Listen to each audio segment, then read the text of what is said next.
অতীতে ভোটের দিন আমরা স্কুলের মাঠে ছাগল চড়তে দেখেছি।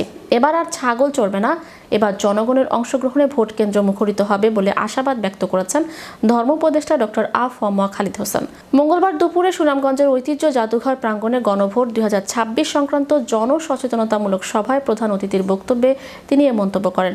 এ সময় হ্যাঁ-এর পক্ষে গণভোট দেওয়ার আহ্বান জানিয়ে তিনি আরও বলেন, আগামী 12 ফেব্রুয়ারি নির্বাচনে হ্যাঁ ভোট দিলে রাজনৈতিক সংস্কৃতির পরিবর্তন আসবে।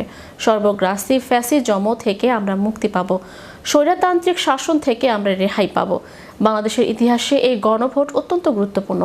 এ সময় উপস্থিত ছিলেন সুনামগঞ্জ জেলা প্রশাসক doctor Mohammad Ilias Mia, police super A B M Zakir Hossain, জেলা নির্বাচন কর্মকর্তা মোহাম্মদ শুকুর মাহমুদ মিয়া প্রমুখ। এছাড়াও ত্রয়োদশ জাতীয় সংসদ নির্বাচনে অংশগ্রহণকারী সুনামগঞ্জের 5টি আসনের বিভিন্ন রাজনৈতিক দলের প্রতিদ্বন্দ্বী প্রার্থীরাও উপস্থিত ছিলেন। আমি আপনাদের কাছে একটা বার্তা নিয়ে এসেছি, সেটা হচ্ছে ভোট এবং গণভোট 12 ফেব্রুয়ারি দুটো জিনিস হবে। একটা ভোট দিবেন আপনার পছন্দের প্রার্থীকে।